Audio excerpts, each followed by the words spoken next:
Welcome to the Sales and Marketing Playbook Unleashed, the premier podcast for innovative growth strategies, hosted by two seasoned experts. Meet Evan Poland, the president of Poland Performance Group, a master in sales coaching with over 2 decades of experience. Evan is not just a consultant, he's a force in sales, focusing on mindset, planning, and skill development. He's also the co-author of Selling Professional Services the Sandler Way. Joining him is Craig Andrews, partner and CEO of Beholder Agency, an expert in growth marketing. With 20 years under his belt, Craig blends marketing creativity with strategy to propel businesses forward, making Beholder Agency a leader in effective marketing solutions. Together, Evan and Craig are here to share their wisdom on winning strategies, best practices, and transformative insights that will fuel your growth. Get ready to revolutionize your sales and marketing approach right here on the Sales and Marketing Playbook Unleashed. And welcome to the Sales and Marketing Playbook Unleashed. I'm Craig Andrews, and my partner in crime here is Evan Poland. Hey, Evan, how are you today? I'm doing great. How are you doing? I'm doing well. We are actually here live at the PJ Wellahan's in Oaks, PA, with our favorite client, the Electrical Association of Philadelphia. Can you guys give a big round of applause for us? Thank you. And so to make sure that we talk about how great EAP is, we want to feature our guest, our primary sponsor here, Colonial Electric. Big round of applause.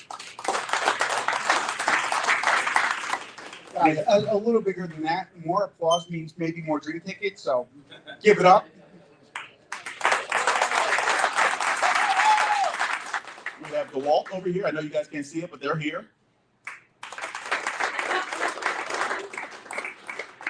Jen Light back there.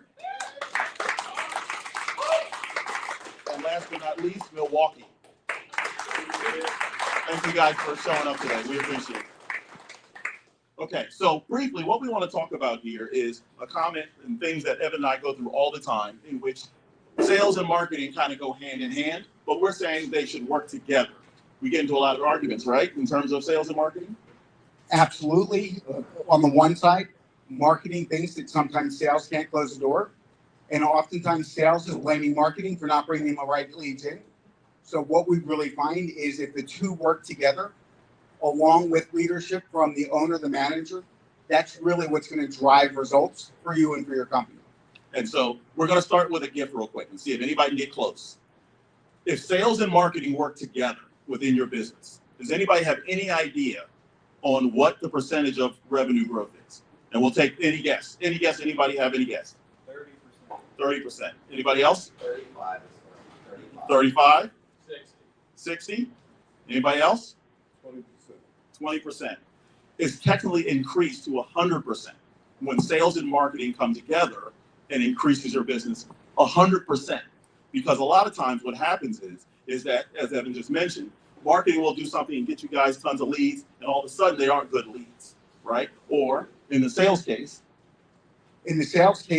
going out there and talking with prospects that just aren't the right prospects, and you need those two, again, to work in tandem, work together to drive those results and to get you where you need to go. Absolutely. So quick question. Anybody who's the first to raise their hand? I'll give you a hat. Who? Okay, here we go. Okay. What type of jobs do you hate getting? Can you help us with that? Commodity-based jobs. Okay. Evan, you have feedback in terms of how we can help with that? So yeah, no, absolutely. And then for those listening on the podcast later, it was commodities. And show of hands for folks in the room, how many of you have had a client you took on over the last 3 months that you regretted taking on that client after the fact? So just a few. Yeah, you can be honest here. They can't see you. Yeah, almost 100% of the hands went up. So what we find in general is if you are buying your jobs, if it's a race to the bottom, people are not going to see value in what you bring to the table. My guess is for most of you in this room, your least profitable jobs are also the ones that are the biggest pain. People who are complaining, nothing's getting done right, they want it done twice as fast. So part of what you need to do to go from somebody who's more of an amateur to a professional is make sure that you are getting across the value that you are bringing to the table. My guess is a lot of you have taken jobs away from other people who at the beginning won the job by being the cheapest because that cheapest person screwed up. They either didn't know what they were doing, it didn't work, it broke, and somebody else had to come back in. So part of what we need to do is for all of you, as you're out there talking to customers, is utilize your expertise. Ask the right kinds of questions to get them to see the value that you're bringing to the table so that you can get paid the value that you deserve when you're going out there and bringing in new customers. And to piggyback on top of that, what I would say here from a marketing perspective, which is a very good answer from a sales perspective, I like that. But from a marketing perspective is what's missing today is most of the guys, you're getting jobs based on what they're researching and found for you way before they called you. So it's important to have your integrity up high, make sure you deliver on exactly what you say you're going to deliver. And before they even reach out to you, be sure that they know exactly what you offer. A lot of times the race to the bottom is coming because of the fact they don't know really what you guys offer. How many guys here have had somebody say, I didn't know you guys did that? Yeah, right? It's not quite clear to them. We're no longer in a space where we're sitting back, putting up a billboard going, we do this. They now have the opportunities to research and to look. So it's very important that you guys are very clear about what you offer and deliver that. That's where you'll also be able to show value from a marketing perspective even before they come in for you. And Craig, if I can jump in from a sales perspective, you show value by being proactive, by asking questions. Anybody can go out there and just take an order. As long as you have the technical expertise, you can go and look. But it's really professionals who ask the right kinds of questions, who identify that customers may have 2 or 3 different needs that they didn't even realize that you could fill. And once you go out there, you ask the right kinds of questions, you show the value, that's when you really have a customer who's going to stay with you for a while, and how you are going to differentiate yourself from the guy in the truck who's going out trying to sell a job for the cheapest price they can, but not bringing that value to the table. And the other thing I know Craig's going to jump into a little bit, maybe I'll jump ahead. Marketing and sales need to really work together, because if your marketing says one thing, and then when you're out there in front of the customer, what you're talking about is completely different than what they read online or what they heard when they were talking to the person in the office, you're not going to have credibility. They're going to think that this seems like 2 different companies. And if that happens, they're not going to trust what you say. And you are going to lose out on more opportunities when you're not authentic and those 2 things aren't working together. So this might be a question that doesn't fit everybody in the room, but I'm going to ask it anyway. How many business owners or managers who run kind of partially with marketing are in here? Okay.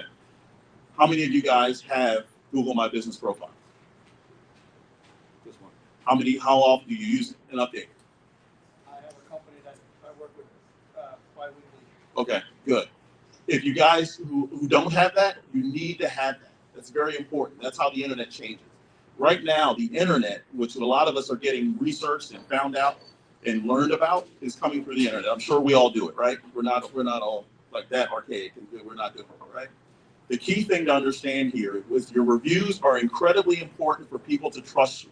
So sort of piggybacking on what Evan referenced, if you guys are not going out there actively getting new reviews, you will fall behind as the internet changes. So how many guys here actually have within their active process of finding and getting reviews from clients who are very happy with you? Good. That's a huge thing, and make sure you use that as part of your marketing. So now they become a way of trusting you before they come in the door, and somebody like Evan gets to you and explains what value do you bring to the table. So the next question I'm going to ask you, what is your biggest objection you guys run into? Anybody? Nobody gets objections? You guys are really good. Wow. You guys are good. Rock stars. Price. Okay. So how would you attack the price from an objection perspective? So the first thing that I like to do is if somebody asks if the price is negotiable, my first answer is absolutely. How much more did you want to spend? They don't typically get as big a kick out of that as I do. But then I will ask questions. I'll say, hey, understand cost is important. The work that we're doing, how long did you want that to last? because somebody can come in and do it really cheap, but are you going to be upset if it has to be redone in 6 months? Or are you going to be upset if things stop working? And the answer is, well, yeah, no, definitely, it needs to work. I said, so, question for you: do you think the cheapest is also going to be the highest quality? Is going to work the best? And sometimes what I'll do, if it's appropriate, is I'll ask the other person that I'm talking to, geez, what kind of business are you in? What do you do? They'll tell me, I'll say, geez, who's your cheapest competitor? They always have an answer right away. My next question is, what's the reputation of that company? I promise the answer is never anything good. They suck, they don't deliver, it takes them forever. And how do you think it's any different in our world?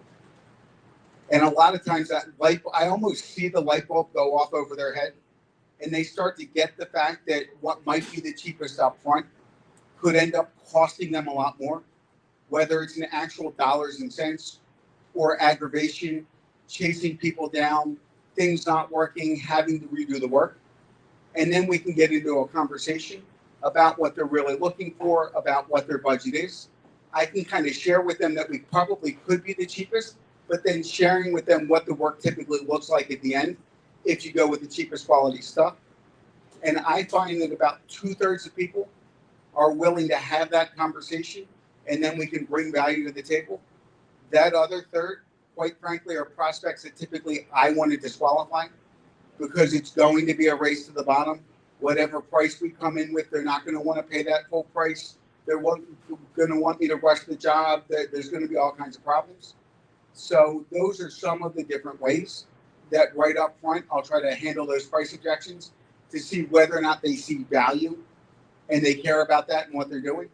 And if not, it may not be the right customer for me, because going back to the Google reviews, that's the customer that's going to complain, going to give the 1-star reviews, going to cause a lot of problems down the road if they're just buying the cheapest. But you guys have no objection, so everything's good, right? Okay. So, who's your best referral come from? Existing customers. Consistent customers? Tell us how you get consistent customers. Just provide good service. Good service. Anything else? Reliability. Reliability. Huge deal. Anybody else? Consistent communication. Communication. These are all things that are generally pretty basic, but we struggle at it as businesses, right? Because we're too busy, we're on the job, we're doing the things we're supposed to do. But this is all very important when you're out there marketing or selling, because at the end of the day, those evangelists for yourself come back and they explain, because the referrals come because you did a good job. How many people here got a referral because they did a horrible job? No? No? Okay. Question for you real quick for everybody in the room. Show of hands, how many of you are getting referrals now? Okay, most of you, that's great. Another question for you. How many of you are proactively asking your customers for referrals? Okay. I saw about half the number of hands that went up the first time. Just rule of thumb for everyone.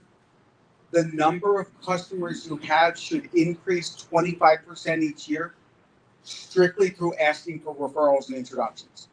So if you are not growing your client base at least 25% a year, strictly through referrals, you're leaving opportunities on the table. One other statistic I want to give you real quick when it comes to referrals. 20% of people will never give you a referral no matter how good a work you do. That's them. They're afraid that if I refer somebody else and somebody out and it doesn't work out, it's going to come back on me. Not going to worry about those folks. 20% of the population will give you referrals without you having to ask. Those are those phone calls you're getting now. Hey, I heard from one of your customers. So-and-so said I should give you a call. 60% of the population would give you referrals if you proactively asked and gave them a really good idea of exactly what kind of work is the right work and who you want to get referred to. So again, just a question for all of you to think about. Are we talking to that middle 60%? And are we doing a good job articulating exactly what a good referral looks like for us? Absolutely. Absolutely. Anybody here communicate with their clients beyond just the job? So these referrals that are given to you, how do you communicate with them? Text message. A lot of them become friends once you build rapport. It's relationship building. Absolutely. Absolutely. Anybody else? It's the same thing.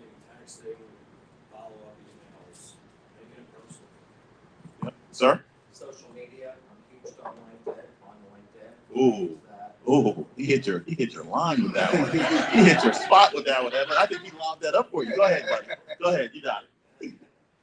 So it's really, really important to keep in touch through LinkedIn, through social media, through constant touch points, checking in with people, asking how things are going, asking what's going on. So all of those things are really important. The other thing that's really important with referrals, how many of you in this room have strategic partners, have referral partners, have other professionals feeding you referrals on a regular basis? Well, if you're an EAP member, you do. Uh-oh. Speaking of that, how many people here are EAP members or guests? Okay, so let me plug this real quick. EAP has been glorious and wonderful to offer you guys training from both of us, right? Even though Evan's really good, I'm gonna take a little credit.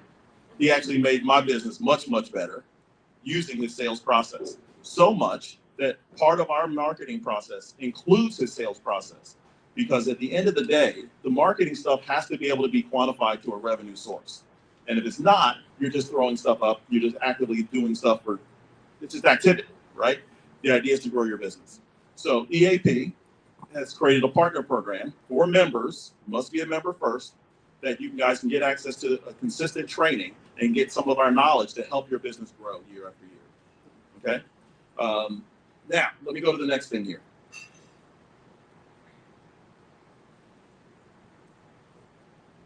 What differentiates you guys? So you guys are all very similar in businesses, right? Give us one. No, you don't want to give up everything. I understand that piece. I understand that. Give us one small piece of what makes you different than someone else. Our dedication to our customers. Our dedication. The dedication? Dedication to our customers. Okay. Anybody else? Innovative products and patents. Go, tell me more. So in our fall protection system, our 30-foot SRL, right? We have a system that nobody else offers in the market. We have brushless systems that nobody can offer, so it cleans the housing. Job sites are really dirty. You get something in the housing and can lock up your housing. These are $600 piece of equipment. Who wants to replace it? Having that innovation could cost the business a lot of savings. Right. That differentiation could be the difference of paying for more or less over time. Anybody else have something to add? Quality products. Tell me more. Tell me more detail about what makes them quality products.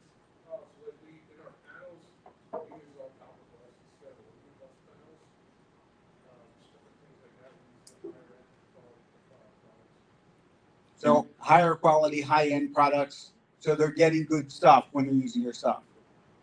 So the thing I want to impress upon you guys is how often are you really telling your customer base about those differentiations? Every day. Every day? Okay. That's a good move, right? But it doesn't sound like it's happening a lot.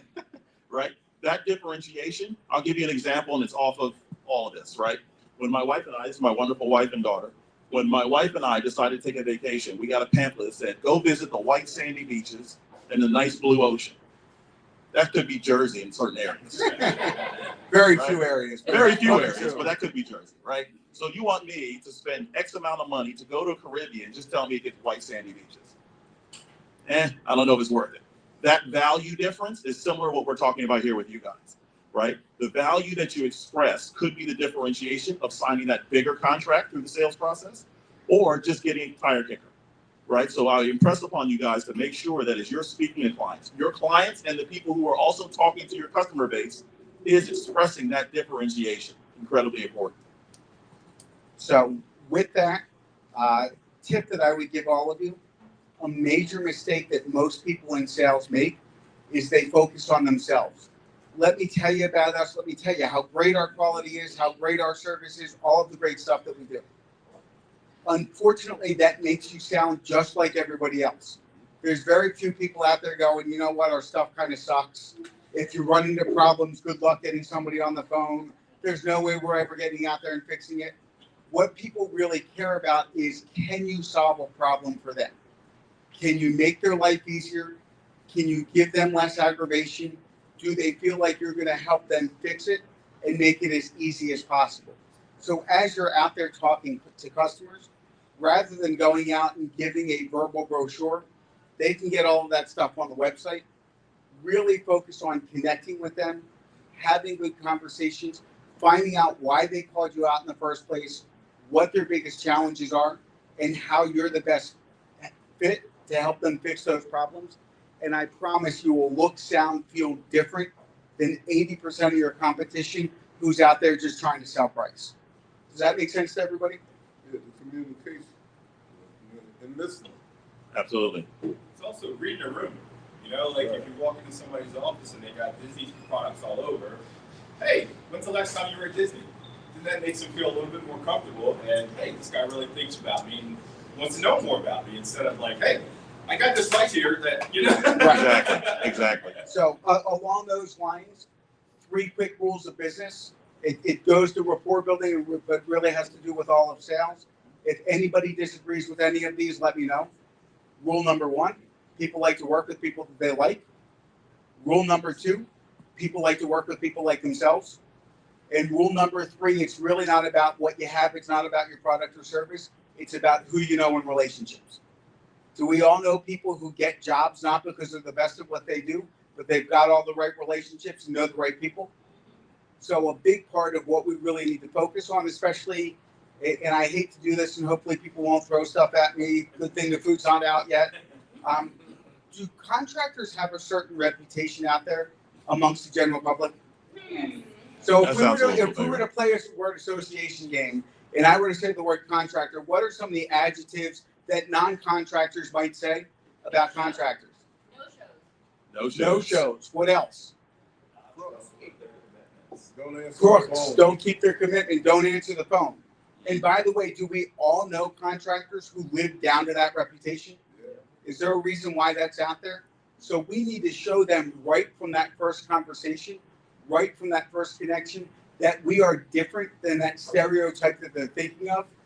And doing that will go a really long way towards helping to win the work and have a great two-way relationship with our clients. Okay, so I want to run through a list of things here just to kind of top off the show and top off our session here. And I'm going to kind of breeze through them. If anything strikes you guys, raise your hand. We can talk about it. Real quick, people purchase with emotions. That's where Evan and I talk about the pain, right? We really focus on the pain that they're having that you guys come up as the primary focus. You're not selling a product. You're selling the transformation of what you're doing for them, right? So if you go in there selling the product versus what you do for me, totally different conversation. State your price. This is a little deeper. State your price and then shut up. Right? Don't say a word because they'll give you their answer pretty quickly. Selling relief is often more powerful than selling the dream, right? Again, it's kind of playing to the emotion. If you're ignoring, from a marketing perspective, if you're ignoring psychology, you're marketing blindly. I guess you guys talked about it in terms of the emotion, the Disney example, the reaching out, having a personal touch. That's an important part of marketing because now you're giving me a feeling that I'm spreading to other people. Very important. Don't force demand. Find your basically your partners in the space, right? Evan brought that up again earlier. If you can know that you're trying to get to a commercial building, but you're working with the architect, or what are the other examples you mentioned? Working with the architect, the project manager, the engineers, the folks who are typically the first ones on the job, who will then oftentimes make recommendations of who else that customer should be working with. We've all been in that pool. No one really cares about your product. I hate to say that to the product people, but I do care what you do for me with your product. Huge difference. Again, I still like you guys, but you got to understand, if you make my life easier, if I got to come back, if I don't have these things, that's going to dirty up my warehouse. How do you save us time, save us money, make it longer before we got to go out and buy new? That's what we're really buying. Real faces. How many times have you guys gotten actual clients speaking on your behalf during your process? Something to think about. There's nothing like a face-to-face, even though he hates looking at my face. There's nothing wrong with a face-to-face to say, this guy is really good. I credit Evan a lot because he gave us one of our biggest years last year, just from me actually listening to him after 14 years and doing what he told me to do. Not everybody is as slow a learner as Craig is. right? So that's a very important piece. And so the market isn't saturated.